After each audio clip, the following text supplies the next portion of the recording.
যুক্তরাষ্ট্রের বাণিজ্য চুক্তি বাস্তবায়নের আশ্বাস দিয়েছে ঢাকা। এটি যে পররাষ্ট্রমন্ত্রী ডক্টর খলিলুর রহমান এবং বাণিজ্যমন্ত্রী খন্দকার আব্দুল মুক্তাদিরের সাথে সাক্ষাৎ শেষে এমন একটি ইঙ্গিত পাওয়া গেছে। আজকে বিশেষ করে যে মার্কিন যিনি রয়েছেন প্রতিনিধি, তিনি সাক্ষাৎ করেছেন এবং কাল এনসিপি সহ অন্যান্য দলগুলোর সাথেও সাক্ষাতের কর্মসূচি তার রয়েছে। আমরা জানি এই নির্বাচন পরবর্তী এই সময়টা বেশ গুরুত্বপূর্ণ এবং মার্কিন যুক্তরাষ্ট্রের সাথে যে চুক্তিগুলো হয়েছিল আগের সরকার সেগুলো কন্টিনিউ করবে এই সরকার, এমনটাই তারা প্রত্যাশা করছেন। এরকম একটি ইঙ্গিতও বোধহয় তারা পাচ্ছেন।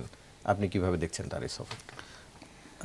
আপনাকে ধন্যবাদ। আবার আপনি তো দেখেছেন একটা স্টেটমেন্ট বোধহয় আমি একটু আগে দেখলাম যে মানে দুই নেতার সাথে আলাপ করে এরকম কিছু একটা, মানে প্রথম আলোতের মধ্যে একটু আগে দেখলাম এরকম কিছু একটা।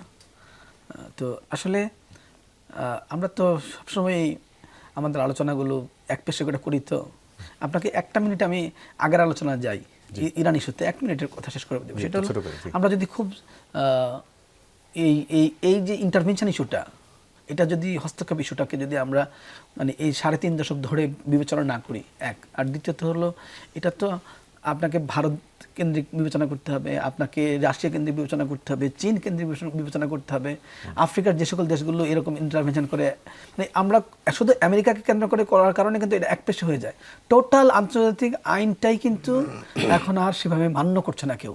সেইটাকে কীভাবে মানে মেনে চলার জন্য আপনার একটা ফোর্স তৈরি করা যায়, ইন্টারন্যাশনাল কমিটমেন্ট দরকার। সেটা কিন্তু হচ্ছে না। এইভাবে মানে কর্নার করে আলোচনা করলে তো আমরা এটাকে শেষ করতে পারবো না। এটা আমার মনে হয় আর কি, মানে টোটাল আন্তর্জাতিক উদ্যোগ দরকার এক্ষেত্রে।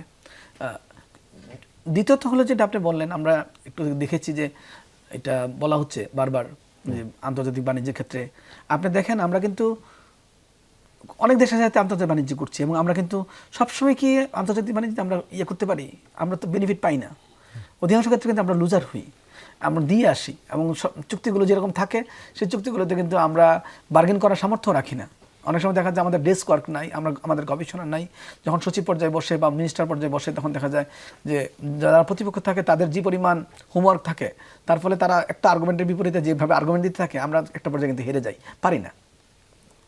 এখন আমেরিকাতে যেহেতু পৃথিবীর সবচেয়ে শক্তিশালী রাষ্ট্র, আপনি দুর্বল রাষ্ট্রের সাথে শক্তিশালী রাষ্ট্রের সাথে চুক্তি করতে গেলে যদি কিছু কিছু ক্ষেত্রে আপনার ছাড় দেওয়া লাগে, তখন আপনার কিন্তু মানে আমরা তো সব জায়গায় লুজার হয়ে দেখছি। মানে আপনি দেখবেন সবগুলো চুক্তিতে কিন্তু কম বেশ আমরা ভারতের সাথে যে চুক্তিগুলো হয়েছে সেগুলো তো একদম মারাত্মক অবস্থা। এখন তো আমরা এগুলো মেনে নিয়ে আসছি। তো বা চীনের সাথেও কিন্তু অনেক সব কিছু আমাদের ভালো হয়নি।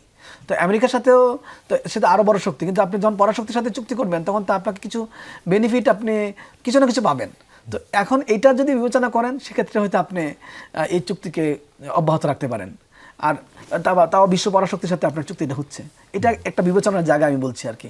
এখন কিন্তু কারো কারো ক্ষেত্রে দেখা যাচ্ছে যে এটা যদি সার্বভৌমত্বের লঙ্ঘন, এই সার্বভৌমত্বের লঙ্ঘনটা তো অনেক ক্ষেত্রে সেটি সেই দৃষ্টিকোণ থেকে দেখলে তো আওয়ামী লীগ বা প্রতিবেশী পরাশক্তির সাথে চুক্তি করেছিল বা বাংলাদেশের স্বার্থ বিরোধী হলেও তাতেই বা সমস্যা। স্বার্থ বিরোধী চুক্তি ছাড়া তো সব চুক্তি মোটামুটি স্বার্থ রক্ষা হচ্ছে না। আপনি চুক্তিগুলো অ্যানালাইসিস করে দেখেন।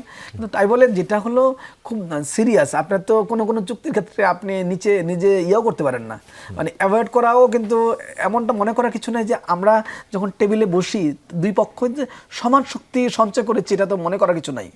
আমাদের কিন্তু দুই পক্ষের শক্তি কিন্তু সমান লেভেলের না। সেই জায়গাটা কিন্তু বার্গেনিং যে পাওয়ার, এটাকে বলে বার্গেনিং পাওয়ারটা কিন্তু আমাদের দুই পক্ষের সমান না। তো সেক্ষেত্রে তো আমাকে যে সার্ভাইভ করার জন্য তার উপরে নির্ভর করতে অনেক ক্ষেত্রে আপনি দেখেন আপনি রেমিটেন্স থেকে নির্ভর করছেন, আপনি তৈরি পোশাকে নির্ভর করছেন, আপনি রোহিঙ্গাদেরকে খাওয়ানো পড়ানোর ক্ষেত্রে নির্ভর করছেন, আন্তর্জাতিক পলিটিক্সকে টিকে থাকার জন্য আপনি নির্ভর করছেন। তো 4টা গুরুত্বপূর্ণ ইস্যুতে আপনি নির্ভর করতেছেন। তো এখন এই অবস্থা যদি আপনি কিছু ছাড় না দেন, এগুলোতে আপনি বাধাপ্রাপ্ত হবেন না। ও তো ওর স্ট্র্যাটেজি চিন্তা করবে, ওর স্বার্থ চিন্তা করবে। আপনি যখন বার্গেনিং করছেন, আপনি তো খালি বলে গেলেই হবে না যে এগুলো আমি চাই। চাওয়াটা এত সহজ না, কিন্তু চাওয়াটা করতে গেলে যখন বাধা দিবেন তখন কিন্তু সে আপনার কিছু ইম্পোজিশনটাও হবে।